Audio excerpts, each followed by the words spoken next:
This is Iran, one of the oldest surviving nations in the world. For the past 500 years, Iran has existed on the world map with these same borders, and there is not a single superpower that has not tried to invade Iran, whether it be the Romans, Arabs, Mongols, Turks, Russians, or even the Great Britain. Every superpower has tried to conquer Iran, and one major reason for this is that Iran lies at the crossroads of the world. It is the only country that connects 3 continents: Europe, Africa, and Asia. Today's Iran shares borders with 7 countries. On the eastern side, it borders Pakistan, Afghanistan, and Turkmenistan, and on the western side, it shares border with Iraq, Turkey, Armenia, and Azerbaijan. In addition to this, Iran also has access to 3 seas. To its north is the Caspian Sea, and to its south are the Persian Gulf and the Gulf of Oman. On Iran's southern side lies one of the most important and dangerous points in the world, known as the Strait of Hormuz. Around 20% of the world's oil and gas supply passes through this point. Since 1970, these 7 islands near the Strait of Hormuz have been under Iran's control, though previously they were controlled by the UAE. Similarly, in the Caspian Sea, this Ashuradi island is also under Iran's control. For the past 40 years, Iran has been a headache for the Western world. But what is the reason for that? This is because all countries know that attacking Iran directly could seriously backfire. One of the major reasons that has made Iran unconquerable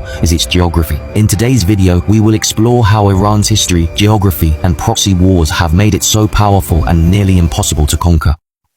Let's first understand Iran's geography. On Iran's southern and western sides lies the Zagros mountain range. This mountain range stretches across the entire coastline of Iran towards Iraq and finally Turkey on the west. It provides Iran with excellent natural protection against foreign invasion. This entire area is very rocky and extremely difficult to cross. This mountain range benefited Iran greatly in 1980 when Iraq invaded Iran. Iraq's plan was to first capture the oil-rich province of Khuzestan and then move towards the central part of Iran to take control of major Iranian cities and crush the Iranian Revolution, because all the Arab countries were worried that the effects of the Iranian Revolution might spread to the rest of the Arab world. However, in the next 2 years, the Iraqi armies could only reach Khuzestan. They made many attempts to cross the Zagros mountains to take control of Iran, but they were unsuccessful. Eventually, the Iranian army pushed the Iraqi forces back and entered Iraq. But then they were faced with supply issues, because while the Iraqi army was able to easily get supplies from their cities, the Iranian army found it very difficult to get weapon supplies, as Iran's major depots and cities were on the other side of the Zagros mountain range. This is why, after 8 years, the war ended without any result, and there was no change in the borders of either country. Similarly, on Iran's northern side, along the Caspian Sea, lies the Alborz mountain range, which protects Iran from the north. These mountains not only provide natural protection, but are also extremely rich in natural resources. These mountain ranges are a rich source of uranium, silver, gold, and zinc. Iran also has the largest zinc reserves in the world. This geography became even more valuable in early 20th century, when massive oil and gas reserves were discovered near the Persian Gulf. Today, Iran holds nearly 10% of the world's oil and 15% of world's total natural gas reserves. Another geographical feature that gives Iran protection is its 2,500-kilometer long coastline, which borders 2 seas. Bandar Abbas, Iran's largest seaport, is only 70 kilometers away from one of the world's most significant choke points, the Strait of Hormuz. This choke point is also Iran's biggest geopolitical leverage today. If Iran were to block this point using its navy, the global economy would collapse, as 15% of the world's energy supply passes through here to reach Asia and Europe. Now, even if someone manages to cross this coastline and the 2 mountain ranges and enter Iran, they would then face the second largest barrier, the Lut and Kavir deserts. Lut Desert is known as the hottest place on Earth because in 2005, a temperature of 70 degrees Celsius was recorded here. Because of this tough and unusual geography, conquering Iran has always been nearly impossible. But in today's world, the other factor that makes Iran so powerful is its geopolitical strategy. First, if we look at Iran's demographics, its population is around 90 million, of which 95% are Shia Muslims. Around 62% of the population is Persian, 16% are Azeris, 10% are Kurds, and the remaining 12% are Baluch, Arab, and Turkic peoples. Before the 1979 Shia revolution, Iran was a liberal country and a very strong ally of the United States in the region. Relations was so cordial that United States used to supply Iran with military jets. But after the arrival of Imam Khomeini, all the geopolitical dynamics changed. You might be surprised to learn that before 1979, Iran and Israel had very good relations. In fact, Iran was the second largest Muslim majority country to recognize Israel in 1948. However, when Imam Khomeini came into power, he voiced strong support for the Palestinians and declared Israel as Iran's #1 enemy. Tehran cut all diplomatic ties with Israel, cancelled all flights to Israel, and converted the Israeli embassy in Tehran into Palestinian embassy. The first consequence of this was that Iran's relations with both Israel and the United States began to deteriorate. But this deterioration wasn't limited to just Israel, and the United States. All the Arab states around Iran had become alert after the Shia revolution. They were afraid that Iran's ideology might spread to the Arab states. Iran began to realize that if it were to survive, it would need to propagate its ideology to other countries, because there were numerous Arab countries between Iran and its biggest enemy, Israel, and these Arab states were strongly against Iran, so it had to find a way to threaten Israel despite the distance. Iran started supporting groups that were anti-Israel or anti-Zionist, such as Hamas in Palestine, Hezbollah in Lebanon, the Fatimiyun Brigade in Syria, al-Badr in Iraq, and the Houthis in Yemen. This entire network today is called the Axis of Resistance, and through this network, Iran exerts pressure not only on Israel but also on Arab countries, forcing them to think 1,000 times before taking any step against Iran. A recent example of this is when Israel began bombing in Gaza. Hezbollah in Lebanon fired missiles at Israel, and Yemeni Houthis started targeting Israeli and American ships passing through the Red Sea with drones. This proxy warfare strategy has made Iran very dangerous. Now, speaking of warfare strategy, it's important to mention about Iran's drone technology here. In January 2024, when Houthis continuously launched drone attacks on containers passing through the Red Sea, France used Aster-15 surface-to-air missile worth $1 million to shoot down a Yemeni Shahid drone, which costs only $20,000. Iran supplies these drones to the Yemeni Houthis, and they have gained such notoriety that even Russia is using these Iranian drones in the war against Ukraine. According to a 2022 report by the American Central Command, Iran possesses the most modern and extensive ballistic missile arsenal in the entire Middle East. All of Iran's missiles have a range capability of up to 2,000 kilometers. In a nutshell, if we consider Iran's geography, its proxy strategy, and its drone technology, despite the Western sanctions on Iran and its relatively small economy, Iran appears to be a country with significant uncertainties regarding its potential. Whether it's Iran's nuclear program, funding of its proxy networks, or its missile technology, there are many gray areas about Iran that makes Western countries so hesitant to launch a direct attack on it. For instance, if we consider the fact that two of the world's choke points, Strait of Hormuz and Bab el-Mandeb, are within Iran's target range, this gives Iran a significant geopolitical advantage. Additionally, both Russia and China are now unofficially backing Iran. Recently, after the assassination of Hamas leader Ismail Haniyeh in Iran, several unconfirmed reports emerged, suggesting that Russian intelligence and military generals met with Iranian officials, assuring them that if Iran retaliates against Israel, they would fully support Iran. At the moment, Ismail Haniyeh's assassination has raised many questions about Iran's internal security, and it seems that there may be some internal instability as well.